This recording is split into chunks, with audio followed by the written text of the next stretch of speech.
તો હવે આપણે બધા ડોક્ટરો બની ગયા છીએ, ડોક્ટર બધા બની ગયા. હવે દર્દીમાંથી નિરોગી બનવું કે નહીં એ પોતે નક્કી કરવાનું. હા, ડોક્ટર બનવું સહેલું છે, પણ નિરોગી બનવા માટે કંઈક કરવું. ડોક્ટરમાં હું તમે પ્રિસ્ક્રિપ્શન લખી દો, હા, સવારે ઉઠીને એનિમલ લઈ લેવાનો, બપોર સુધી કઈ ખાવા પીવાનું નહીં, હવા ખાવાની, બપોરે જ્યુસ પી લેવાનો, અને પછી આખો દિવસ જ્યાં સુધી તમને સારું ના થઈ જાય ત્યાં સુધી બને ત્યાં સુધી ખાવું પીવું નહીં. ખાવું પીવું તો રસના ફોર્મમાં લેવાનું, રાતે પાછું એનિમલ લઈને સુઈ જાવ. આ થઈ ગયા ડોક્ટર. પણ એ કરવું એ બધા માટે સહેલું નથી, અને કરે એનો વેડો પાર. કરોડો લોકોએ કર્યું છે. અમે જોયું છે કે 100 ને કહીએ ને તો એમાંથી 80 સ્વીકારે, 20 તો એમને જ કાઢે. હવે આવા તો હોતા હશે, બહુ હેલું આવું, હા, આવા તો કેટલા આવ્યા ને ગયા ને આમ તેમ. 80 સ્વીકારે, એમાંથી 8 કરે. હા, બાકી બધા બહાના કાઢે. અમારે તો આમ ને અમારે તો તેમ ને અમારે તો મહેનત મજૂરીના કામ રહ્યા, કઈક બહાના કાઢે. અમારે તો વારંવાર બહાર જવાનું થાય. એટલે જેને નથી કરવું એને બહાના 1000 મળશે, અને કરવું છે એ કોઈ પણ અસુવિધા ને અવસરમાં પલટી નાખશે. માનો કે ખાલી સમજવા પૂરતું, અમે જ્યારે યુએસએ કેનેડા જઈએ એમાં હોય છે ફૂડ માટે ઓપ્શન હોય કે કેવું લેશો, તો એમાં અમે એનડીએસ ને નજીક જે એમાં હોય એને ટિક કરીએ, પણ છતાંય ઘણી વખત મળતું નથી. એટલે પછી અમે એનો અફસોસ ના કરીએ. અમે કહીએ કે હારું, ભલું થયું વાંગી જંજા, આ સુખે બનશું શ્રી ગોપાલ. ખાવાનું નહીં, ઉપવાસ ઉત્તમ છે, ખાવું ખરાબ છે, એમ કરીને મોજ માણી લઈએ. આમ ઉપવાસ નથી તો ઘેર હોય ત્યારે આજે ઉપવાસ. હા, એટલે આપણે આ મનના કારણો છે, આપણે એમાંથી રસ્તા ગોતી લેવાના. રોયા કરશું તો જિંદગીભર રોયા કરશું. હસવું કે રોવું આપણા હાથમાં છે. પરિસ્થિતિ આપણે સાનુકૂળ નહીં થાય, પરિસ્થિતિને અનુકૂળ આપણે થવું પડશે, તો જિંદગી જીવવામાં મજા આવશે. ખાલી એક દાખલો દઉં. મારી એક સંબંધીની દીકરી બહુ સારા માર્કે પાસ થઈ 12મા ધોરણમાં સાયન્સ સબ્જેક્ટ સાથે, કંઈક 97% કેવા માર્ક લાવી, બહુ સારા માર્ક્સ. એટલે મેં એને કોંગ્રેચ્યુલેશન માટે ફોન કર્યો, તો એ તો ફોન ઉપર મને રડવા. મેં કીધું કેમ એમ? કે એક માર્ક ઓછો આવ્યો, એક આવી ગયો તો હું ટોપ 10 માં આવત. મેં કીધું હવે જિંદગીભર તું રડતી રહીશ, જિંદગીભર. કારણ કે તને સંતોષ જ નથી. 97 મેળાયેલો સંતોષ માણી નથી શકતી. એક માર્ક ન મેળવે એના માટે તું રડે છે, તો જિંદગીમાં તું ક્યારેય સુખી નહીં થા. જિંદગીમાં સુખ કે દુઃખ આપણા હાથની વાત છે. પરિસ્થિતિ તો આપણે નથી બદલી શકવાના. वही होता है जो मंजूरे खुदा होता है. हाँ, આપણે કહીએ ને કે ભગવાનની ઈચ્છા વગર પામેલું પણ હલતું નથી. તો જે છે એને આપણે સ્વીકારી લેવું, તો આપણે સુખી. અને રોદણા રોયા કરવા તો દુઃખી. સુખ અને દુઃખ નામની કોઈ ચીજ આ દુનિયામાં છે નહીં. કરોડો અબજો ખરવો રૂપિયા લઈને તમે નીકળી પડો, કોઈ આંટડીમાં સુખ નથી વેચાતું, દુઃખય નથી વેચાતું. હા, સુખ તો કોઈ ના આપી શકે, પણ આપણે કહીએ ચાલ સુખ ના આપતો કાંઈ નહીં, તું માગ એટલા પૈસા આપું, મને 1 કિલો દુઃખ આપી દે. એ દુઃખય નહીં આપી શકે, સુખય નહીં આપી શકે. એટલે ભગવાને શ્રીમદ ભગવદ ગીતામાં કીધું છે કે તું જ તારો મિત્ર છે, તું જ તારો શત્રુ છે. હા, તો આપણે આપણા શત્રુ બનવું કે મિત્ર બનવું એ આપણા હાથની વાત છે. એટલે મન કે હારે હાર હે, મન કે જીતે જીત. નબળા મનના મુસાફિરને રસ્તો નથી મળતો, દ્રઢ મનના મુસાફિરને હિમાલય પણ નથી મળતો. તો જો આપણું મન મજબૂત નહીં હોય તો 1000 બહાના ગોતા કરશે અને આપણને પાડી દેશે, લપસાવી દેશે, નહીં કરવાની. અને જેને મન મજબૂત છે એને કોઈ હરાવી નહીં. તો કોઈ પણ કાર્યમાં, ખાલી આપણે એનડીએસ ની વાત નથી, કોઈ પણ કાર્ય જિંદગીમાં બધામાં આ કોમન સૂત્ર લાગુ પડે છે. જીવન જીવવા માટે બહુ સારા સૂત્રો શાસ્ત્રોએ આપ્યા. એમાં એક છે આ વહી હોતા હૈ જો મંજૂરે ખુદા હોતા હૈ.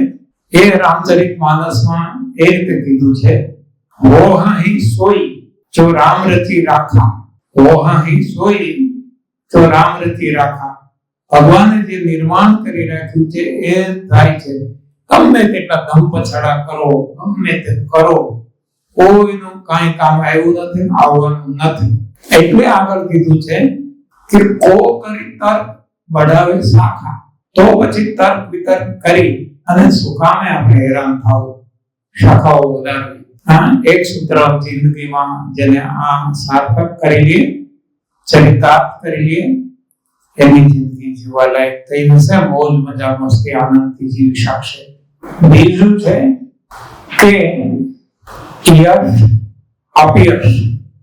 યશ બધાને જોઈએ, ઘણાને અનુભવ હશે, આખું જીવન તેની પાછળ ખર્ચી નાખ્યું હોય, એમ છતાં યશના બદલે અપયશના પોટલા જ મળે.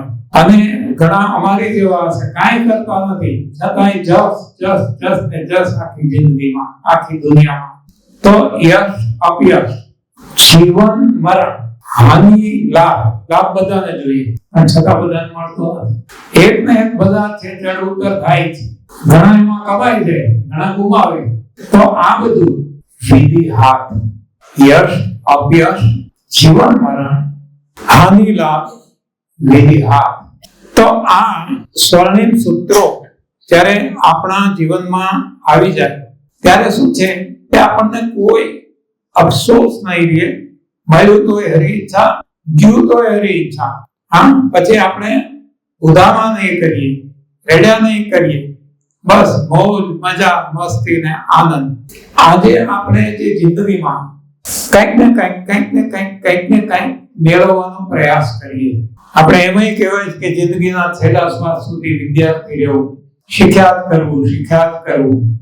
પણ શ્રીમદ ભગવદ ગીતામાં ભગવાને અર્જુનને કીધું છે, રણક્ષેત્ર કુરુક્ષેત્રમાં અર્જુને ભગવાનને બહુ સવાલો કર્યા, દરેકના જવાબ ભગવાને આપ્યા. પણ અંતમાં ભગવાન શું કહે છે કે આ બધું જાણી તને ફાયદો શું? જો આ ભગવાનના શબ્દો અર્જુન એટલે જે અર્જિત કરવાની ઈચ્છા વાળો છે તે.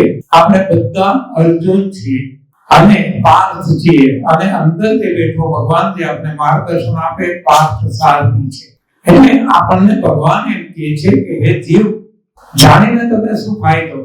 નથી જાણતા એ હાર જીવન જીવે છે, મોજ મજા મસ્તી આનંદથી. જાણીને તને શું ફાયદો? અને ભગવાન કહે છે કે તમામ કર્મોને ધર્મોને છોડીને મામ કેવળ શરણમ વ્રજ, મારું શરણ લઈ લે, બસ બાકી બધું હું સંભાળી લઈશ. તારા કરોડો જન્મોના પાપો હું 10 ક્ષણ નષ્ટ કરી દઈશ.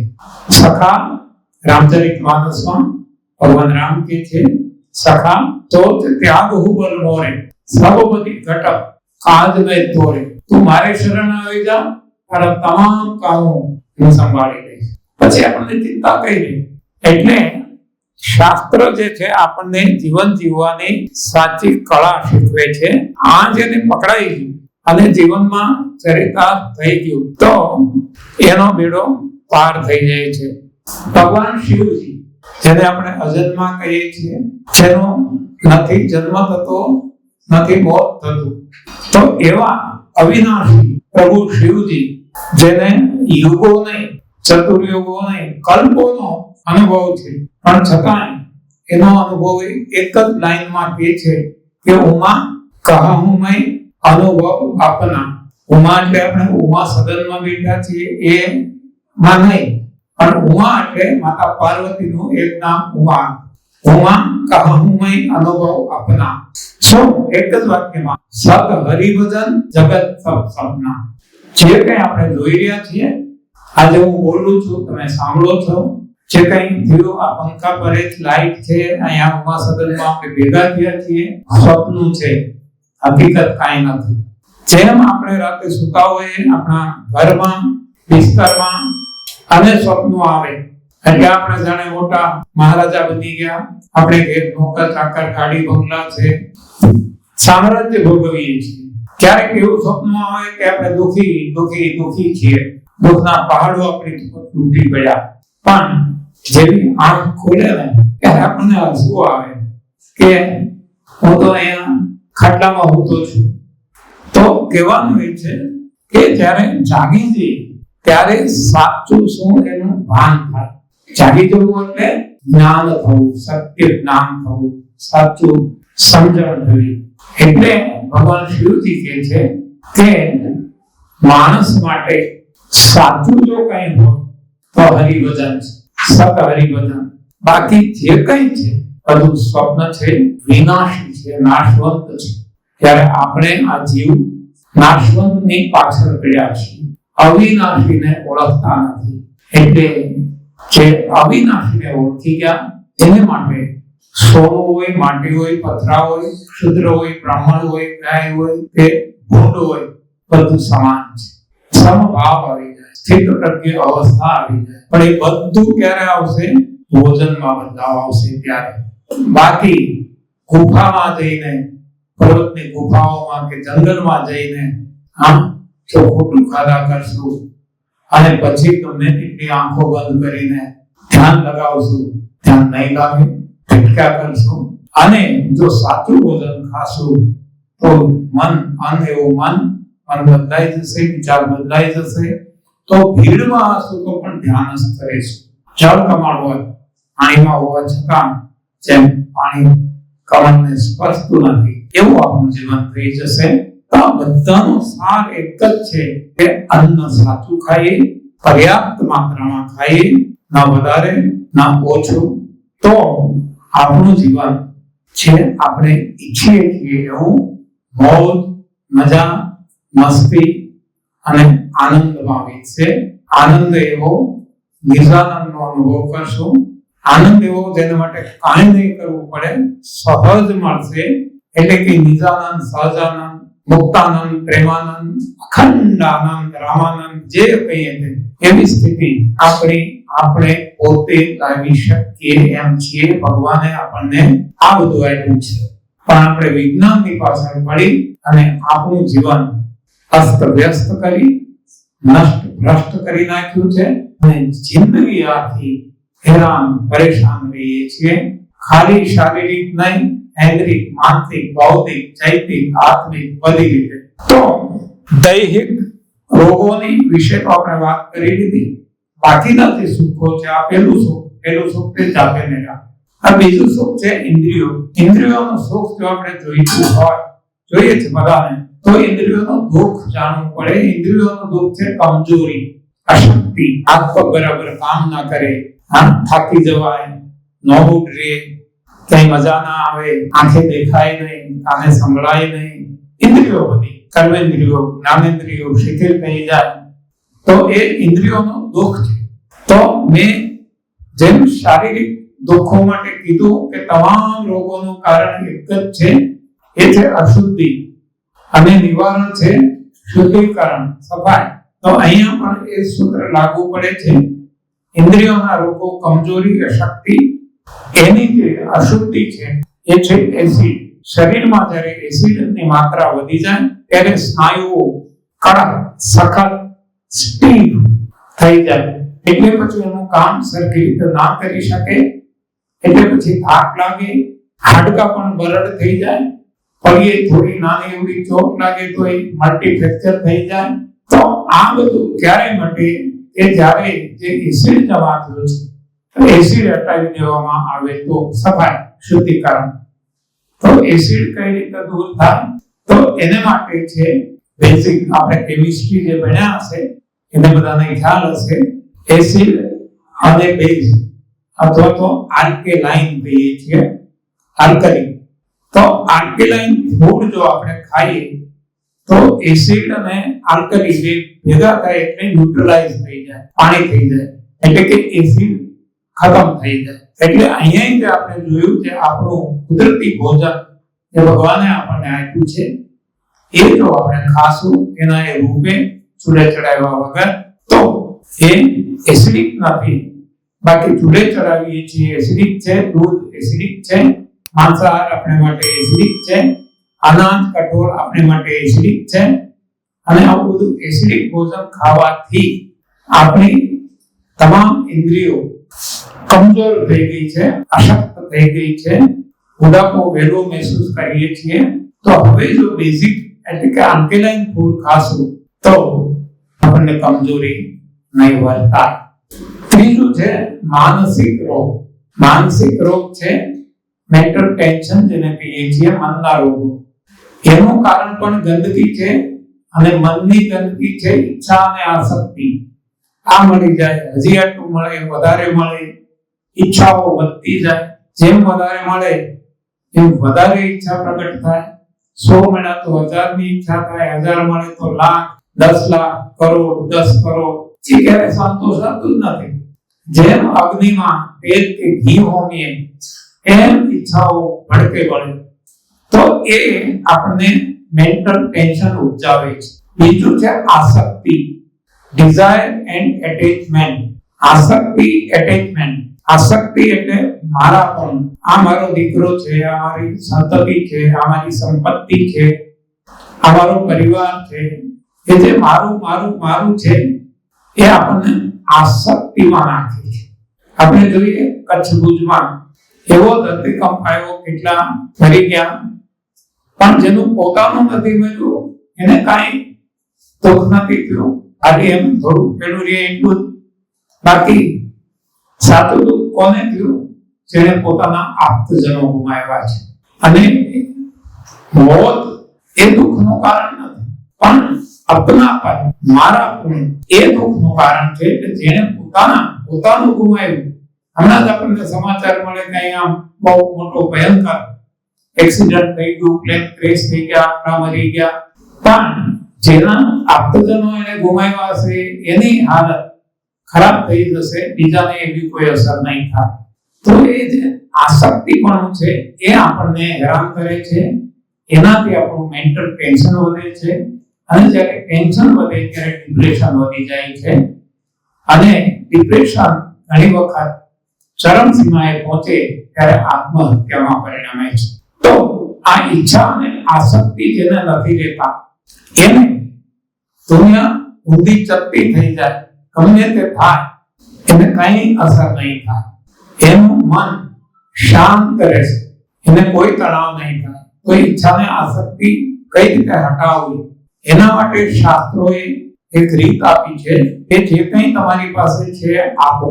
સમય છે તો સમય આપો, શક્તિ છે તો શક્તિ આપો, ધન છે તો ધન આપો, સંપત્તિ આપો. જે છે ભગવાને આપેલું છે, આપણું કાંઈ નથી.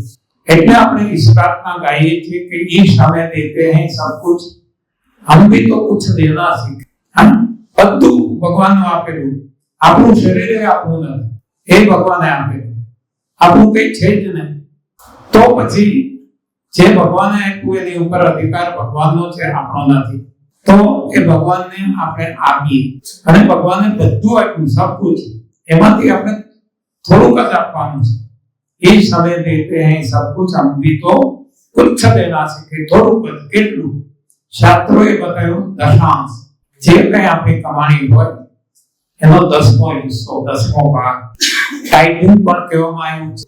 રામચરિતમાનસમાં એને સેવા કીધી છે, ગીતાજીમાં એને દાન કીધું છે, બાઇબલમાં એને ચેરિટી કીધી છે, કુરાનમાં એને જકાત કીધી છે, ગુરુ ગ્રંથ સાહિબમાં 10 બંધ કીધું છે. તો જે કંઈ આપણી કમાણી છે, નીતિ વક્તાની, નીતિ પર્વતની, એમાંથી 10મો હિસ્સો ભગવાન માટે પહેલો કાઢવાનો. 90 પછી જે વધે એ આપણે માટે, પરિવાર માટે. પણ આપણો લગભગ મોટા ભાગનાનો અનુભવ છે કે એ છૂટતો નથી. જેમ ખાવાનું છૂટતું નથી, 8 કલાક કહીએ તો નથી છૂટી શકતું, એની કરતા વધારે છોડવું આ કઠિન છે. ત્યાં 8 કલાક એટલે 24 કલાકમાંથી 8 કલાક એટલે 33% થયા, ત્રીજો ભાગ. જ્યારે આ વધારે કઠિન છે એટલે શાસ્ત્રોએ 10મો ભાગ બતાવ્યો, દશાંશ. જે આપણે હોય એનો ખાલી 10મો ભાગ. એટલું તો કાઢીએ પણ એટલું નથી નીકળતું. તો ત્યાં મેં કીધું તો 8 કલાક ન જેનાથી રહેવાય એ 7 કલાક, 6 કલાક, 5 કલાક જેટલું રહેવાય. એ જ રીતે હું કહું છું કે અહીંયા શાસ્ત્રોએ તો દશાંશ કીધું છે, આપણાથી 10% ના નીકળે તો 9, 8, 7, 6, 5, 4, 3, 2, 1 જેટલું નીકળે 1% થી પણ અરે હું તો 1% પણ કાઢવાની નથી હિંમત આવતી, ત્યાં આપણે બાના કાઢીએ છીએ. તો હું કહું ઘરમાં નકામું હોય તો કાઢો. કેટલું ઘરમાં નકામું હોય છે, ઘરમાં જઈને જોશો તો ખબર પડશે. લગ્ન વખતની જોડી હોય, હા, એ હજી પડી હશે, અંદર કીડા પડી ગયા હશે, હળી ગયું હશે, પણ કોઈને આપતા નથી. ઘણું આવું આપણે જોઈએ છે આપણા માનવ જીવનમાં. ખંડેર મકાન થઈ ગયા હોય પણ ન કોઈને વાપરવા આપે, ન વેચે, ન ભાડે આપે. એટલી બધી આપણે આમ સંકુચિતતા થઈ ગઈ છે કે છૂટતું જ નથી. એટલે હું કહું પેલા શરૂઆત કરીએ નકામી વસ્તુથી. જેટલી ઘરમાં આપણે જઈને જોવાનું કે કેટલું આપણે પોતે જ નક્કી કરવાનું. 2 વર્ષ 5 વર્ષ કેટલા વર્ષથી નથી વાપરી એ વસ્તુ બધી કાઢી નાખવાની. પણ આપણે ઉલટા બધું ઊંધું કરી ગયા. અહીંયા ઊંધું કે સંગ્રહ સાપે કામ લાગે. એટલે સંગ્રહખોરી જ આપણા જીવનમાં આવી ગઈ અને એ સંગ્રહખોરી છે એ આપણી મેન્ટલ ટેન્શનનું કારણ છે. એ સંગ્રહખોરી છે એ જ આપણે કબજિયાત કરે. સંગ્રહખોરી થઈ ગઈ ને આપણા જે કઈ કણ છે બધા એ કે ભાઈ આને તો સંગ્રહ કરવો જ ગમે, એટલે જે કઈ હોય એમાંથી સંગ્રહ કરે, કબજિયાત થાય, પછી પીળું હળે, કફ થાય, રોગ થાય. તો એ જ રીતે અહીંયા જેટલો સંગ્રહ કરશું તો એ કબજિયાત, અને એ કબજિયાતના રોગો છે ચોરી, લૂંટફાટ, સંતાન ખરાબ થવા, લૂંટાવી દે બધું, કોર્ટ કચેરી થાય, દવાખાનામાં જતા રહે પૈસા. આ બધું આ કબજિયાત ના રોગો છે. એટલે તો કાઢતા રહેશું, સેવા કરતા રહેશું તો જિંદગીમાં એવું સુખ મળશે. મેન્ટલ ટેન્શન જેવું કોઈ નામ નિશાન નહીં. એટલે દરેક શાસ્ત્રોનો સાર છે સેવા કરો, સેવા કરો, સેવા કરો. બસ તમામ જીવો, તમામ નિર્જીવ ને સજીવ બધા સેવા કરે. પહાડ લઈ લો તો સેવા, નદીઓ લઈ લો સેવા, ઝાડપાન સેવા, બધા સેવા. એક માણસ એવો છે કે જેને મેવાના રટણ જપે. એટલે આપણે જેટલી સેવા કરશું, આ પ્રયોગ કરવાનો છે. વારંવાર આ કોઈ કથા વાર્તા નથી, આ જાત અનુભવ છે. કરો અને પામો. કર્યા વગર નહીં ખબર પડે. ખાલી આ કોઈ કથા નથી. કરશો ને એના પરિણામ જ્યારે ભોગવશો ત્યારે ખ્યાલ આવશે, ઓહો આ તો કેવી વસ્તુ છે. તો માનસિક રોગ દૂર કરવા હોય, ટેન્શન ના જોઈતું હોય, ડિપ્રેશન ના જોઈતું હોય તો જે છે આપવા માંડો. લૂંટાવો હું તો કહું છું. અને કાંઈ ઓછું નહીં થાય. ભગવાન કોઈનું રાખતો નથી, મલ્ટીપ્લાય કરીને આપે છે. ધરતીમાં આપણે એક જ મુઠ્ઠી દાણા નાખશું ને કેટલા આપણને આપે છે આપણને ખબર પડે છે. મલ્ટીપ્લાય કરીને આવે, કોથળો ભરીને આવે. હવે ધરતી તો જળ છે, ત્યારે આપણે તો ભગવાન ચૈતન્ય ભગવાનને આપવાનું છે. એ કઈ આપણું રાખવાના નથી. અનેક ગણો કરીને આપશે. પણ એ આપે એ ભાવનાથી આપણે આપીએ તો એ કોઈ સોદો નથી, આ વેપાર નથી. આપણે તો ભગવાન આગળ જઈએ, હનુમાનજી આગળ ઉભા રહીને, હે હનુમાનજી મને લોટરી લગાડી દો 1 કરોડની, તો 1 ડબ્બો હું તમને તેલ ચડાવી દો. હનુમાન મૂર્ખા છે તે 1 ડબ્બા તેલ માટે તને 1 કરોડ રૂપિયા આપી દે. કઈ સોદાબાજી નહીં ચાલે. પેલા આપો તો મળશે. તો આ સેવા છે. તપ પેલું જે આપણે જોયું એ બધું તપમાં આવે. બીજું જે આ છે સેવા. હવે ત્રીજું ચરણ છે એ છે સુમિરન. બુદ્ધિની અજ્ઞાનતા અને ચિત્ત અને આપણું આત્મિક જે દુઃખ છે એ માયામાં ફસાયેલા છે, એમાંથી બહાર આવવા માટે એમાં કામ આવે છે સુમિરન. સુમિરન કયો, સિમરન કયો, ધ્યાન કયો, મેડિટેશન કયો, પ્રાર્થના કયો, બધી એક જ વાત છે. પણ એને આપણે સીમિત કરી નાખ્યું. આપણે મેડિટેશન એટલે સીધું આપણા ધ્યાનમાં આવે. કોઈ એક આસનમાં બેસો, પદ્માસન, વજ્રાસન, સિદ્ધાસન કે કોઈ એવા આસનમાં, પછી અમુક મુદ્રા બેસો, જ્ઞાન મુદ્રા કે ફલાણી આ મુદ્રા કે મુદ્રા, પછી આંખો બંધ રાખો, ખુલ્લી રાખો, આમ રાખો, એ તો ક્રિયા છે. પણ ભાવ જ્યાં સુધી નહીં આવે ત્યાં સુધી આનો કોઈ અર્થ નથી. કોઈ કરતા કોઈ નહીં, જિંદગી વીતી જશે, કાંઈ ફેર નહીં પડે. એટલે સુમિરન એ છે કે બસ આપણે પ્રભુમય થઈ જઈએ. જે મેં કીધું પેલા, ऐसी लागी लगन निरा हो गई मगन, वो तो गली गली हरि गुण गाने लगी. ऐसी लागी लगन, એ લગન જ્યારે લાગી જશે, તમે જુઓ કે જન્મની આમ જીવવાની મોજ આવશે. હા, તો એ લગ્ની એક એવું આપણી સ્થિતિ આવી જશે. હર સાસ મેં પ્રભુ સુમિરન તેરા, તું ही बीत जाए जीवन मेरा मेरा मेरा प्रभु. હવે સાસ એક કર, પ્રભુ પ્રભુ સ્મરણ સુમિરન. પછી ભલે તમે ગમે એટલી ભીડમાં હો, ત્યાં કોઈ આસન લગાવવાની જરૂર નથી, કોઈ મુદ્રાની જરૂર નથી. આમ એક સ્થિતિ છે મનની. તો આ તપ, સેવા, સુમિરનની સાધના તમામ શાસ્ત્રોમાં આપી છે. પણ એ શાસ્ત્રોને આપણે ભૂલી ગયા, વેદ પુરાણને ભૂલી ગયા.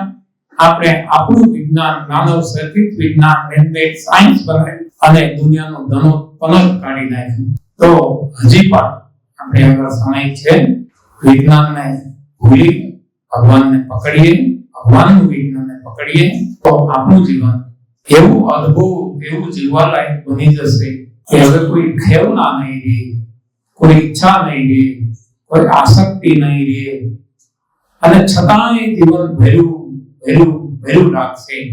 આ એક અદ્ભુત સ્થિતિ છે જે તપસ્વીઓએ એ પામી ચૂક્યા છે. અને એ તપસ્વી આપણી જેવા જ હતા. જેમ કે વાલીઓ લૂંટારો, એ તો લૂંટારો હતો, આપણે તો એટલા લૂંટારા તો નથી. અને છતાંય એની જ્યારે વિચારધારા કોઈ ઋષિએ ફેરવી નાખી, એ પોતે વાલ્મીકી ઋષિ બની ગયા. તો વિચાર પરિવર્તન જરૂરી છે જીવનમાં. આપણી જે વિચારધારા છે એ આજે ખોટી દિશાની છે, ઊંધી દિશાની છે. એટલે આપણે ઊંધી દિશામાં દોડીએ છીએ. આપણે પદ, પૈસા, પ્રતિષ્ઠા, પરિવારની પાછળ આગળ થઈને દોડીએ છીએ. પણ જો આપણી વિચારધારા ફરી જશે તો આપણો જન્મદાતા આપણને જો આપણું લાલન પાલન કરનાર, આપણું રક્ષણ કરનાર એ પ્રભુ તરફ હવે આપણી દોડ થઈ જશે. તો આટલું જો આપણે જાણતા હશું અને અમલમાં હોશું, ખાલી જાણે કઈ નહીં થાય. આમ તો રાવણ ખૂબ જ પ્રકાંડ પંડિત હતો, પણ એ ફોલો નતો કરતો ભગવાનને, પોતે ખુદ ભગવાન માનતો હતો પોતાને, એટલે પરેશાન થયો. દુર્યોધન પણ જાણતો હતો. દુર્યોધન એ કહે છે કે જાનામિ ધર્મં ચ ન ચમે પ્રવૃત્તિ, જાનામિ અધર્મં ચ ન ચમે નિવૃત્તિ. હા, હું જાણું છું ધર્મ શું છે, સાચું શું છે, પણ અપનાવી શકતો નથી. ખોટું શું છે, અધર્મ શું છે એ જાણું છું, પણ છોડી શકતો નથી, મારી મજબૂરી છે. કમસે કમ હું તો કહું, દુર્યોધન એટલો સારો જાણતો તો ખરો, પણ અત્યારે આપણે દુર્યોધનથી પણ ગયા છીએ. આપણે તો ખોટાને જ સાચું માની બેઠા છીએ અને સાચાને ખોટું માની બેઠા છીએ. કમસે કમ પેલાને ખબર તો હતી કે આ ખોટું છે ને આ સાચું છે, આપણને તે ખબર નથી. અને એટલે આપણે દુર્યોધન કરતા પણ વધારે આજે પરેશાન છીએ. તો હવે તો સાચી સમજણ આવી જાય અને સાચો રસ્તો જીવનમાં આપણે પ્રયોગ કરીએ અને એ પ્રયોગ સફાઈ કરી અને ભોજનમાં બદલાવથી, તો જીવનમાં એવો બદલાવ આવશે કે જે ક્યારે આપણે કહીશું ના હોય. તો આજના સમય મર્યાદામાં આટલું પૂરતું લાગે છે મને. તો હવે એકાદ બે અનુભવ લઈ લઈએ લોકલ. બાકી તો મેં તમને અનુભવ બીજા શરૂઆતમાં ઘણા કીધા, પણ લોકલ અનુભવ એટલે ખ્યાલ આવે. અને પછી કોઈને કોઈ પણ સવાલ હોય તો સવાલ જવાબ લઈશું અને પછી આપણો લંચ ટાઈમ થઈ જશે. સહભોજ એટલે સાથે ભોજન લઈ અમૃત આહાર એ લઈ અને છૂટા પડશું. જ્યારે પણ આપણે કંઈ ખાઈએ, જ્યારે પણ આપણે કંઈ પીએ ત્યારે હંમેશા પેલા પ્રભુને યાદ કરવા.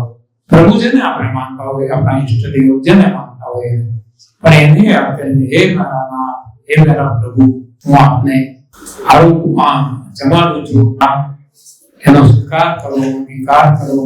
એ ભાવથી ખાવું, પીવું, બોલવું, ચાલવું, બધામાં પ્રભુમય આપણું જીવન વીતે. અને એ જે જીવનની અવસ્થા આપણી હશે એ કોઈ અદ્ભુત હશે. એની કોઈ આપણે કહીએ ને કે ઇટ કેન બી એક્સપિરિયન્સ્ડ, એની અનુભૂતિ થઈ શકે. ઇટ કાન્ટ બી એક્સપ્લેન, એને શબ્દોમાં વર્ણન ના થઈ શકે. એ સ્થિતિ આપણે આવી જશે. તો હવે અનુભવ આપવો